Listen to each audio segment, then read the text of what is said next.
నమస్తే KSR 25 news స్వాగతం సుస్వాగతం. సిద్దిపేట జిల్లా కోహెడ మండలం సాయికృష్ణ హాస్పిటల్ 6th యానివర్సరీ జరుపుకున్నారు. సాయికృష్ణ హాస్పిటల్ మేనేజ్మెంట్ మాట్లాడుతూ కోహెడ మండల గ్రామ ప్రజలు ఆరోగ్యంగా ఉండాలని సాయికృష్ణ హాస్పిటల్ తరపున నుండి ఎలివెల్ల సాయం అందిస్తామని అన్నారు. ఎవరికైనా మంచి ట్రీట్మెంట్ ఇచ్చి ప్రజలని కాపాడుకుంటామన్నారు. 6 సంవత్సరాలు గడుస్తున్న సందర్భంగా కేక్ కట్ చేస్తూ 6th యానివర్సరీ జరుపుకున్నారు. కోహెడ మండల గ్రామ పంచాయతీ సిబ్బందికి ఫ్రీగా గగ పరీక్షలు చేశారు. కోహెడ మండల కార్మిక సిబ్బందికి మాస్కులు ఇతరత్ర సామాగ్రిని అందజేశారు.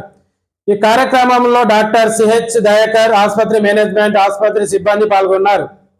ముఖ్య అతిథిగా విచ్చేసిన మాజీ జెడ్పీటీసీ లక్ష్మణ్, బీజేపీ మండల అధ్యక్షుడు ఖమ్మం వెంకటేష్, మేకల రజనీకాంత్ రెడ్డి, అంబేద్కర్ కమిటీ అధ్యక్షులు వేల్పుల జాన్ తదితరులు పాల్గొన్నారు.